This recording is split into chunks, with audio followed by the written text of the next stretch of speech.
In the United States, rates of depression among 12 to 17-year-olds have almost doubled over the last 10 years, while conversely, rates among 30 to 64-year-olds have actually been in decline. Similarly, over the last 10 years, there has been a marked increase in the number of attempted suicides among teenagers and young adults.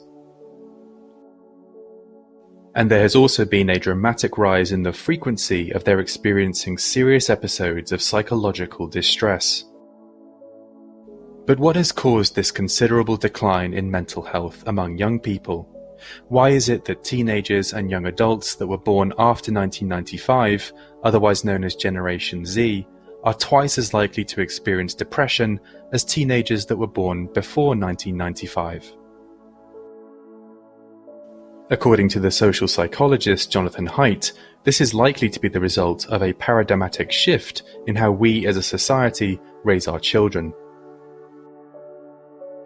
Haidt proposes that following a surge in the rate of violent crime in America during the 1980s, as well as sensational media coverage of childhood abductions and bullying in schools, parents were understandably concerned and wanted to do everything possible to protect their children.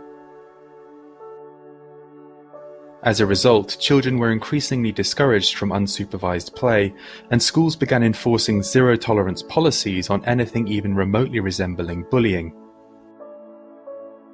As a consequence of this overprotection, children were deprived of vital opportunities for developing critical life skills such as independence, personal accountability, and emotional resilience. During unsupervised play, children are forced to learn such skills for themselves. However, when play is supervised by a teacher or parent, for example, children recognize that when there is a dispute or social challenge, rather than attempting to solve the problem themselves, they need only appeal to the supervisor in order to have their problem solved for them.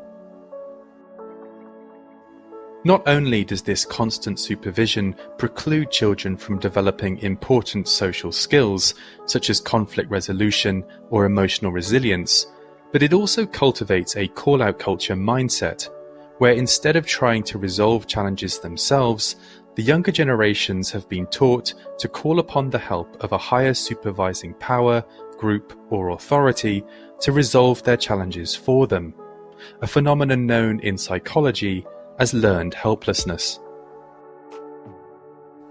Furthermore, this phenomenon has unfortunately been exacerbated in recent times by the introduction of social media platforms, which have further reduced the need for children to socialize face-to-face, and which have allowed children to curate their interactions with the world by letting them simply block, delete, or filter out any challenging ideas or individuals they may encounter.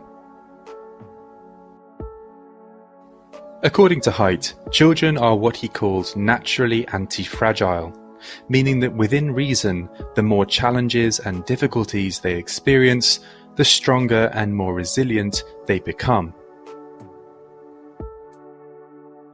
Haidt argues that just as the immune system needs to be challenged in order to function appropriately, similarly children require a certain level of exposure to emotional, social, and intellectual challenges in order to develop the required skills of adulthood. While Haidt is certainly not advocating that children ought to be confronted with significant trauma or life-threatening harm, he is suggesting that more attention needs to be given towards cultivating greater mental fortitude and independence in our children so that they are better equipped to face the world later in life.